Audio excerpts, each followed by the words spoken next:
Corona ಎಂಟ್ರಿಯನ್ನು ಪಡೆದುಕೊಂಡಿದೆ. ಸಹಜವಾಗಿ ರಾಜ್ಯದಲ್ಲಿ ಆತಂಕ ಮನೆ ಮಾಡಿದೆ. ಈ ಬೆನ್ನಲ್ಲೇ ರಾಜ್ಯ ಸರ್ಕಾರ ಕೂಡ ಹೈ ಅಲರ್ಟ್ ಆಗಿದೆ. ಪಕ್ಕದ ರಾಜ್ಯ ಕೇರಳದಲ್ಲಿ ಕೊರೋನಾ ಆತಂಕ ಮನೆ ಮಾಡಿರುವಂಥದ್ದು. ಹೊಸ ವರ್ಷ ಬರ್ತಾ ಇದೆ, ಕ್ರಿಸ್ಮಸ್ ಇದೆ. ಈ ಹೊತ್ತಿನಲ್ಲಿಯೇ ಕೊರೋನಾ ಟೆನ್ಷನ್ ದುಪ್ಪಟ್ಟಾಗ್ತಾ ಇದೆ.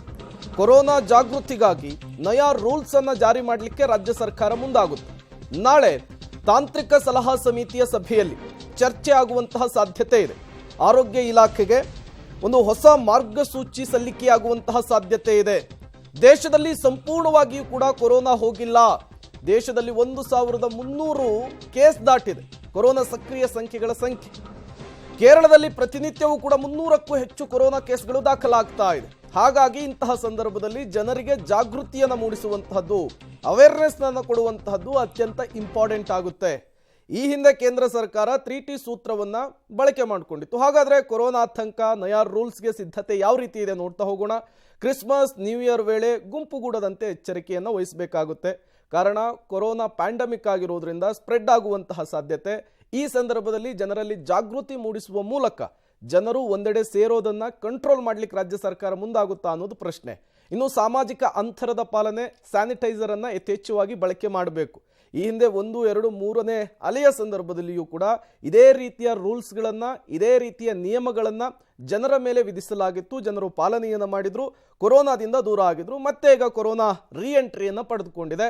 ಹಾಗಾಗಿ ಆ ಎಲ್ಲ ನಿಯಮಗಳು ಕೂಡ ವಾಪಸ್ ಆಗುವಂತಹ ಸಾಧ್ಯತೆ. ಆಸ್ಪತ್ರೆಯ ಒಳಗೆ ಹೆಲ್ತ್ ವರ್ಕರ್ಸ್ ಕಡ್ಡಾಯವಾಗಿ ಮಾಸ್ಕ್ ಅನ್ನು ಧರಿಸಬೇಕು.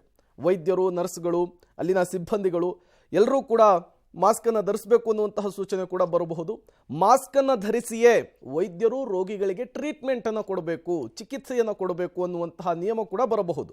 ಇನ್ನು ಆಸ್ಪತ್ರೆಗಳಲ್ಲಿ ಜನಸಂದಣಿಯ ಪ್ರದೇಶದಲ್ಲಿ ಸಾಮಾಜಿಕ ಅಂತರ ಅಂದ್ರೆ ಸೋಷಿಯಲ್ ಡಿಸ್ಟೆನ್ಸ್ ಅನ್ನು ಕಾಪಾಡಬೇಕು ಅನ್ನುವಂತಹ ಒಂದು ನಿಯಮವನ್ನು ಕೂಡ ಪ್ರತ್ಯೇಕ ಮಾರ್ಗಸೂಚಿಯಲ್ಲಿ ರಿಲೀಸ್ ಮಾಡಬಹುದು ಆರೋಗ್ಯ ಇಲಾಖೆ ಅನ್ನುವಂತಹ ಚರ್ಚೆಗಳಾಗ್ತಾ ಇದೆ. ನಾಳೆ ಒಂದು ಹೈ ವೋಲ್ಟೇಜ್ ಮೀಟಿಂಗ್ ಕೂಡ ಇರುವಂತಹದ್ದು. ಕೋವಿಡ್ ತಾಂತ್ರಿಕ ಸಲಹಾ ಸಮಿತಿ, ಟಾಸ್ಕ್ ಫೋರ್ಸ್ ಸಮಿತಿ ಅಂತ ಕರೀತಾರೆ ಅದನ್ನ. ಇನ್ನು ಜ್ವರ, ಶೀತ, ಬೇರೆ ರೋಗದಿಂದ ಬಳಲ್ತಾ ಇದ್ದವರು ವೈದ್ಯರನ್ನ ಭೇಟಿ ಆಗಬೇಕು.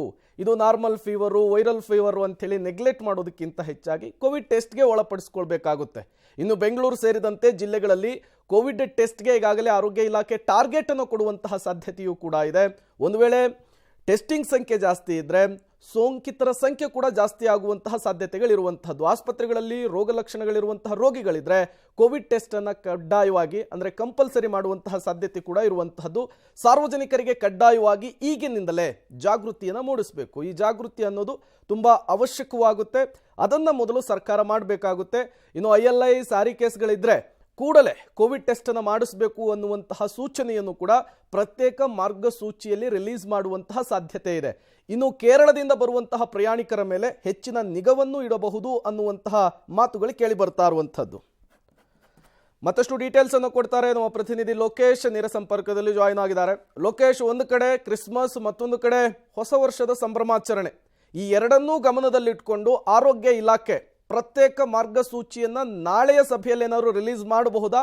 ಒಂದು ವೇಳೆ ಪ್ರತ್ಯೇಕ ಮಾರ್ಗಸೂಚಿ ರಿಲೀಸ್ ಆದ್ರೆ ಜನರಿಗೆ ಜಾಗೃತಿ ಮೂಡಿಸುವಲ್ಲಿ ಯಾವೆಲ್ಲ ಕ್ರಮಗಳ ಮೊರೆ ಹೋಗಬಹುದು ಅಂತ ಹೇಳಿ ಆರೋಗ್ಯ ಇಲಾಖೆ? ಲೋಕೇಶ್, ಪ್ರೇಮ್, ನಾಳೆ ತಾಂತ್ರಿಕ ಸಲಹಾ ಸಮಿತಿ ಪ್ರಮುಖವಾಗಿ ಸಭೆಯನ್ನ ಮಾಡ್ತಾ ಇದೆ. ಆ ಸಭೆಯನ್ನ ಮಾಡಿದ ಬಳಿಕ ತಾಂತ್ರಿಕ ಸಲಹಾ ಸಮಿತಿ ಆರೋಗ್ಯ ಇಲಾಖೆಗೆ ಒಂದು ವರದಿಯನ್ನು ಸಬ್ಮಿಟ್ ಮಾಡುತ್ತೆ. ಆ ವರದಿಯನ್ನ ಸಚಿವರ ಬಳಿ ತೆಗೆದುಕೊಂಡು ಹೋಗಿ ಸಚಿವರು ಆ ವರದಿಯನ್ನ ಪರಿಶೀಲನೆ ಮಾಡ್ತಾರೆ. ಯಾವೆಲ್ಲ ರೂಲ್ಸ್ ಅನ್ನ ಜಾರಿ ಮಾಡಬಹುದು, ಯಾವೆಲ್ಲ ನಿಯಮವನ್ನ ತರಬಹುದು ಅಂತ ಹೇಳಿ ಅವರು ನಿರ್ಧಾರ ಮಾಡ್ತಾರೆ. ನಿರ್ಧಾರ ಮಾಡಿದ ಬಳಿಕ ಬುಧವಾರ ಸಂಜೆನೆ ರೂಲ್ಸ್ ಜಾರಿ ಆಗ್ಬೋದು ಅಂತ ಹೇಳಲಾಗ್ತಾ ಇದೆ.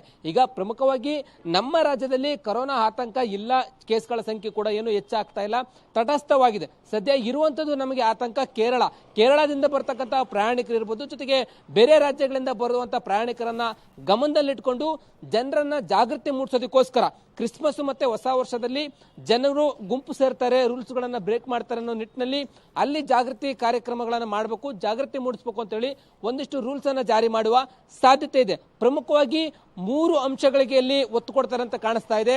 ಟೆಸ್ಟಿಂಗ್ ಹೆಚ್ಚಳ ಮಾಡುವಂಥದ್ದು, ಜೊತೆಗೆ ಟ್ರ್ಯಾಕಿಂಗ್ ಮಾಡುವಂಥದ್ದು, ಮತ್ತೆ ಯಾರು ಟ್ರೀಟ್ಮೆಂಟ್ಗೆ ಒಳಪಡ್ತಾರೆ ಅಂದ್ರೆ ನಿಮೋನಿಯಾ, ಜ್ವರ, ವೈರಲ್ ಫೀವರ್, ಈ ರೀತಿ ಬೇರೆ ಬೇರೆ ಕಾಯಿಲೆಯಿಂದ ಬಳಲ್ತಾ ಇರೋರು ಯಾರಿರ್ತಾರೆ ಅವರಿಗೆ ಟೆಸ್ಟಿಂಗ್ ಅನ್ನು ಮಾಡಿ ಕ್ಲಿಯರ್ ಆಗಿ ಟ್ರೀಟ್ಮೆಂಟ್ ಕೊಡುವಂಥದ್ದು.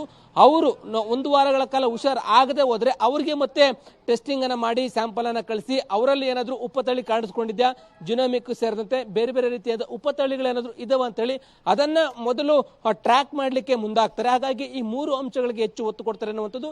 ಜೊತೆಗೆ ಸಾಮಾಜಿಕ ಅಂತರವನ್ನ ಕಡ್ಡಾಯವಾಗಿ ಪಾಲನೆ ಮಾಡಬೇಕು ಅನ್ನುವಂಥ ನಿಯಮವನ್ನು ಇರ್ತಾರೆ.